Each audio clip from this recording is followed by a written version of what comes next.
Fellow Falcoholics, what is up? Welcome to another episode of the Dirty Birds and Brews podcast. It's time for the first mock draft of the 2025 cycle. I know you're all just itching with anticipation for this one. Somehow, this team did keep me from making a mock draft all year. That might be their greatest accomplishment. We'll have to see. Obviously, they didn't make the playoffs or have a winning record, so we do have that to contend with. But it is finally time to go through a mock draft, and it's actually nice because I've had time to look up the prospects and all this stuff and get to really look at the salary cap situation, have a full accurate accounting of where the Falcons are picking and all these things, and it's exciting. A lot of anticipation here, a lot going on. Excited to see where the Falcons actually go, but I have a scenario in mind here as we try to break down where these Falcons are going to go with their first pick, second pick. They don't have a third round pick. They do have a fourth round pick. We'll get into all that stuff here on today's episode. Before we dive in fully to the mock draft experience, have to, of course, thank our sponsor, BetOnline, folks. BetOnline continues to be the world's most trusted betting platform and your number one source for online betting in the new year 2025. Whether you're a seasoned fan or a first-time bettor, BetOnline is your ultimate game day companion with the largest selections of odds on everything from football, the CFP, NBA, college basketball, NHL, UFC. BetOnline is the number one sports betting source for the new year. From touchdowns to three-pointers and hat tricks, BetOnline's got you covered on every game, every play, and every win. Obviously, can no longer bet on the Falcons, so that does take some of the fun away, or the pain, depending on what you were betting on. But they've got everything. They've got all the playoffs going strong over there at BetOnline, as well as the NBA. If you're a Hawks fan, probably could have made some cash betting on the Hawks over the last couple of days, getting that improbable win in Chicago. But no matter what you want to bet on, BetOnline's got you covered. Make sure when you sign up to use our promo code BELIEVE, it's BLEAV, to get access to the latest promotions. BetOnline, the game starts here. And then we have a special new limited time ad. We are now partnered with Underdog Fantasy, so I'm excited to get you my picks for this divisional round weekend. Got that coming to you right now. All right, guys, as we teased on Wednesday's Falcoholic Live, we've got a new sponsor. It's Underdog Fantasy. If you're not familiar with Underdog, kind of similar to what we did with Prize Picks, right, last year, but Underdog has a lot more like DFS and other fantasy stuff if you're looking to play that as well. Today we're going to be doing their pick'em style format, which is, of course, a unique approach to fantasy sports. Very simple. You can select players you believe will outperform expectations without the complexities of traditional weekly fantasy or DFS, and the user-friendly interface and growing community make it easy, fun to play, really quick to jump into. And one of the things I really like about Underdog is you can adjust the numbers, right? So say you think Josh Allen's 239 makes you nervous. You'd rather have that number be a little bit lower to convince you to pick it. You can actually adjust it down, and it will adjust sort of the numbers, like your multiplier for your wins. But you can do it, and you can sort of set it yourself. There's a lot of customization available, and you can go for more aggressive ones that will boost the multiplier higher, or easier ones if you just want to secure that that number that you really like, that you feel comfortable with. So it's very flexible. I like that a lot. It's cool. You can kind of really customize it for exactly what you're looking for, the exact numbers that you want. You know me, I'm always a higher type of guy. Love to see those big numbers, and this Ravens-Bills game is the perfect one, I think, to target for that. So we're going to go with Josh Allen higher than 239.5 passing yards. I just don't think this is going to be a low-scoring game. I really don't. I think that they're going to have to throw the ball to keep up with the Ravens, and I think that it's going to be an explosive one. So going with higher there. Also going with higher than 52.5 rushing yards for Lamar. Again, this is the divisional round. This is basically equivalent to the AFC Championship. What we saw last week was the Ravens are willing to let Lamar run as much as possible. So we're going with higher than 52.5 rushing yards for Lamar. I don't know how much higher it'll be than that, but I feel pretty safe with that number. And then who else? The king to get higher than a half rushing or receiving TD. So you either way, if Derrick Henry gets in the end zone, then you win that one. That one's a pretty safe one. I as you can see, it's only like 0.69 times, but I feel pretty good about that one. I like that one. So going with these 3 picks, and as you can see, the multiplier for these 3 is over 4 times. So I like that. It's like a good mix, I think, of aggressiveness with potential winning as well. So I think this is going to be a fun one. Thanks again for watching, guys. And make sure when you sign up for Underdog, we have a special promo code for you. Make sure to use it.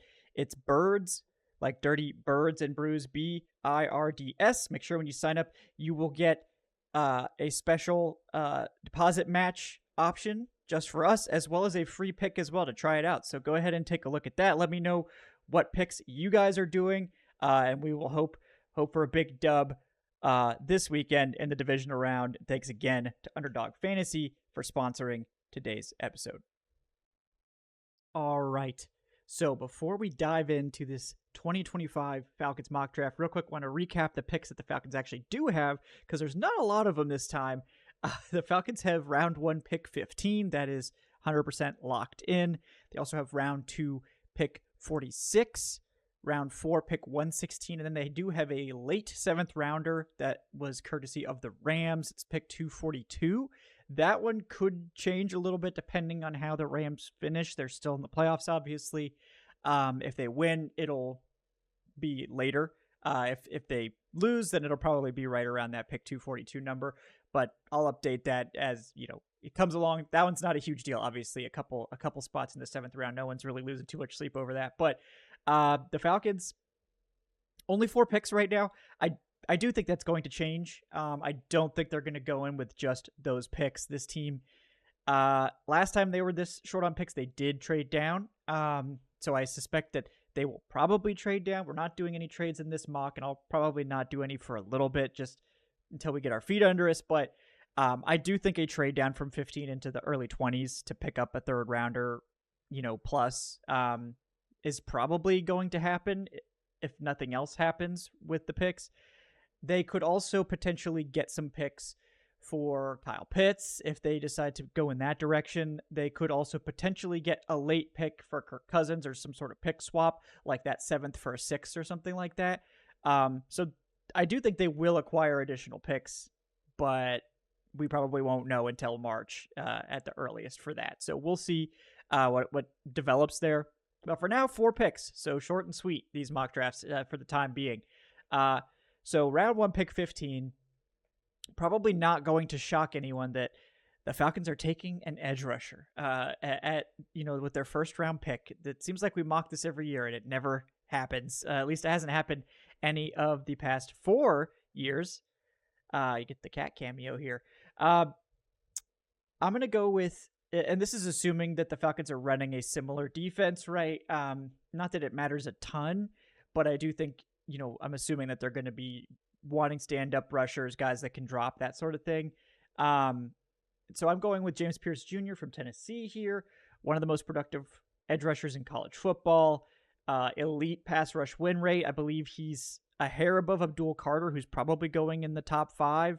And the only guy that he's behind that I could find in terms of like the top prospects was Princely Umanmielen, who had 23.9, which is even more absurd. But Pierce is a great pass rusher. 8 sacks this year, had 13 last year. Obviously, 13 was crazy for college football. This year, he didn't have as many sacks, but he actually had a lot more pressure. He had 43 pressures versus 28 last year. So I think he actually, as a whole, had a better season. I think he took a step forward as a run defender. PFF had him with a 10.1% run stop rate, which is a really good mark for an edge rusher. So,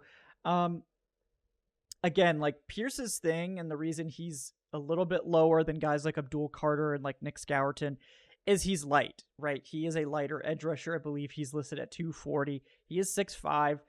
He's going to have to put on some weight to play the run in the NFL. Could he get to 250? That's probably what you're hoping, is he could get to 250, a good 250, not lose that speed and explosiveness, because He's got elite athletic traits. He's bendy. He's explosive. He moves super well.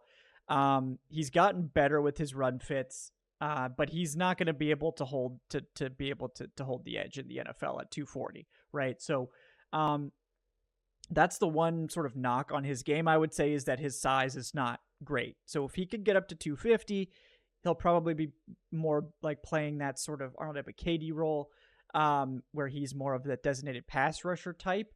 That's probably his look as a rookie. But I do think like he's got the frame that Arnold Ebiketie doesn't really have. Ebiketie's got good length, but he's pretty small at 6'2" for an edge rusher. Pierce is 6'5". He's super lean right now. I think he can get 250 plus without too much issue, and get to, I mean, Pierce could potentially get into the 250s, 260s over the course of multiple seasons if the Falcons are trying that. But if he's going to be standing up and taking drops, which I think he's pretty good at, and just rushing from that sort of 2-point, 3-point stance type stuff, I think that he's a good fit for that. He's definitely one of the best pass rushers in the draft, bar none. Is he as well-rounded as someone like a Nick Scourton, who's probably going to go ahead of this pick? No. He's probably a better pure pass rusher than Nick Scourton. Nick Scourton's more well-rounded. You're sort of in this range looking at guys like Jack Sawyer, who's had a tremendous final season. Again, a guy that's a really good run defender, doesn't quite have the pass rush upside, but did really put together a strong final season there. Again, I mentioned Princely. He's a guy that is a little bit more raw, very also athletic, also has those size limitations and issues. He's not been as good against the run either. And then you've also got someone like, Shamar Stewart, I believe there's two Shamars on Texas A&M. I may have said the wrong name. I apologize. You guys know the one I mean, though. The huge edge rusher from Texas A&M, who, again, he's more of like a Zach Harrison type. I don't really think the Falcons are going to go that direction. They already don't know how to use Zach Harrison, so unless they're going to a 4-3. If they go to a 4-3, then all bets are off. Maybe they do go for just two massive edge rushers and see what they can do there. But I feel like James Pierce is a good mix of traits, and he fits obviously the defense they were running better than some of these other guys, so we'll see if they actually go through with that. But if they go with an edge rusher, I think James Pierce Jr. will be here. I think he's a great pass rusher. He'll definitely boost the pass rush. Doesn't really fix the run defense problems, but in the first round, I'm not really drafting edge rushers for run defense. It's always nice when they can provide that, but yeah, we're getting it. We're getting the best pass rusher we can in here, and I think that James Pierce definitely has a claim to being one of the best, if not the best, pure pass rushers in the draft. Moving on to round 2, pick 46, we got another front 7 player. It's gonna be a bit of a theme today. This time we're going with a linebacker. I think round 2 is kind of the sweet spot in this class to get a linebacker. There's 3 guys I think that will all be in play here for the Falcons. One of them, and the one I'm going with here, is Jihad Campbell from Alabama. Kind of like a baby Caden Ellis. I think he will draw a lot of comparisons there. Now, unlike Caden Ellis, Ellis was an edge rusher that transitioned to off-ball linebacker. Jihad Campbell's an inside linebacker that plays edge rusher sometimes, but is mostly doing off-ball stuff. So he's definitely someone that's going to have a smoother transition to playing off-ball in the NFL. But this is like a day 3 guy that was kind of a role player for Alabama, became a full-time starter, and just crushed it this year. He's got that old school size, 6'3", 245, moves very well at that size. And some of his best work comes as that blitzer, as that guy who kind of occasionally goes down to the edge.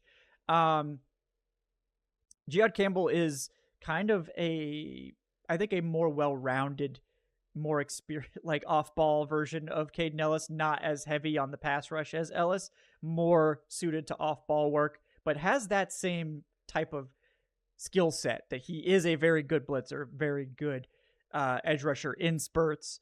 And I think ultimately, like, you draft Jihad Campbell, you get him in here, work him in, he does give you the ability to eventually move on from Caden Ellis, who's costing you a lot of money right now. And this team, maybe the two of them together makes this lethal combination and you want it to stick around, and that's fine. But given their cap constraints, they may want to start planning for life after Caden Ellis. And Jihad Campbell obviously is a great potential long-term replacement that can give you a lot of that same stuff. I think Campbell's definitely a better coverage player than Ellis. He's actually really good zone coverage linebacker. He really understands where to be, where to drop. He reads the quarterback very well. Just a very instinctual player in general. You love to see that. I think 2023, one of the biggest issues was he just didn't tackle with a lot of power despite the size, and it was kind of concerning. He definitely took steps forward as a run defender this year. He was always kind of someone who was in the right place. He just didn't always finish. This year he got a lot better at finishing, a lot more physical, just a better run defender in general. So I think Jihad Campbell, if he even makes it this far, right, would be a perfect addition here in Atlanta. There's also a couple other linebackers I'm sure I'll work into future mocks that'll be in this range. I'm sure you guys know some of them. And, we'll see over, who it ends up with. But I do think linebacker is a surprise need in this draft that we weren't really thinking it would be such a big need. But given that Trey Anderson can't stay healthy and Nate Landman's a free agent who also just is very one-dimensional in what he can do, all they really have to rely on is Caden Ellis and maybe J.D. Bertrand if he could take the next step. But they got to get another linebacker in here, and I think Campbell is a great option to do that. Next pick all the way in the 4th round, we got pick 116, and we're going for another trench player. What a surprise. We got in this one, going after a nose tackle here. You guys know I always love to kind of go after nose tackles early on day 3. I think you can get really good nose tackles there pretty much every draft. It's just a position that the NFL doesn't value, especially when you get past those like elite nose tackles that happen to go in the 1st round. And I'm going after Ole Miss's JJ Pegues. I think that's how you say it. Somebody else knows differently, please let me know. But while the Falcons, I think, got a pretty solid season out of Eddie Goldman, he was actually a much better pass rusher than a run defender. The interior really struggled to stop the run. And I think part of the problem is Jay Rodgers. Trayshawn talked about that. His lines, wherever he's gone, have always been bad against the run. So that probably, the way they were playing it, was not good. Maybe they can re-sign Goldman for cheap or whatever. It seemed like they wanted to draft a young nose tackle with Zion Logue. Maybe there's a chance they can get him back in free agency this offseason, but at this stage, doesn't look like there's a good answer on this roster. So I think drafting one here, Pegues he's got a really good build for a nose. This is the build that I like, 6'2", 325. It's like the perfect size because you see these guys that are 6'5", 340, like that's very imposing. But the problem is when you get above 330 for most guys, you just can't play that many snaps at that weight. It's just too hard. And you start to lose leverage when you get that tall. 6'2" is the perfect height, I think, for maintaining that low man wins, that low center of gravity, being able to be the low man at the point of attack. 325, again, perfect amount of weight. You can take on double teams, but you're not going to be really dragging around any extra. And Pegues has really been one of college football's best run defenders. He had a 8.9% run stop rate, which is elite for an interior player. Just a very good season once again for him, and actually been an effective pocket pusher as well. He's had 3 sacks in the past 2 years, and then this year he had 4 sacks. He had 23 pressures too from the nose tackle position, which is really not bad, and also an 8.9% pass rush win rate as a nose tackle. That's very good. So this is a guy that I don't think is just a run stopping nose. I think he has some pass rush ability. So if you do get teams that, you've got your nose tackle out there, but they do elect to throw on early downs, he's not going to be a liability there. Again, you're not going to confuse him with like an elite pass rusher, but he's someone that can push the pocket and give you something there. And I like that. I think he's a quality run defender. I think he'll come in and be able to do that right away. And his ability to rush the passer, even if it is somewhat limited, I think that's a clear path for him to get immediate snaps in Atlanta. If they stick with the 3-4 front, they do need a nose tackle to play a lot of snaps, and I think this would be a good fit here with JJ Pegues in Atlanta. All right, now we go all the way to the 7th round, 120 picks later. And, options here are limited, right? Don't necessarily have the pick of too many guys, but so I do wonder what the Falcons will do here. I wonder if this is obviously a spot where you could like take your favorite kicker if you want someone to compete with Younghoe Koo. Part of me wonders if they won't do that because they don't want to like fire a shot across the bow in that direct a manner of like, we're going to draft a kicker to compete with you. In that case, they're probably just going to bring in a UDFA. So that's why I don't have them taking a kicker here. I probably will at some point, but instead we go special teams, but in a different way, right? I think obviously late in the draft, you can go after return specialists. And I think that's something the Falcons do need. You know, Ray McLeod is decent. Avery Williams is decent. Didn't really provide much of a spark for this team in the return game.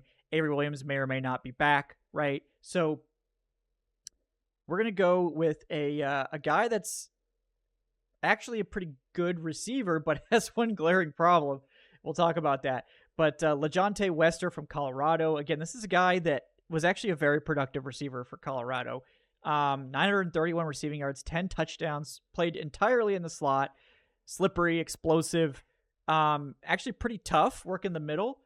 And he's been a good punt and kick returner. He had a touchdown this year on a punt return. Also had a previous touchdown with FAU where he spent most of his college career. You're probably questioning, like, how the heck is this guy available in the 7th round? Well, he's tiny.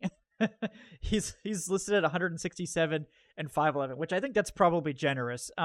He's probably like 5'9", and I wouldn't be shocked if he's under 160. He's tiny. He's way below NFL size thresholds. Obviously productive in college. We have seen a few guys in the NFL find some success in at this size threshold, which teams usually just wouldn't bother. Some teams have started to take chances on that. And look, if you're getting him in the 7th round, I mean, there's not really much downside, right? If he can't stay healthy or you have issues, it's a 7th round pick. You know, who cares?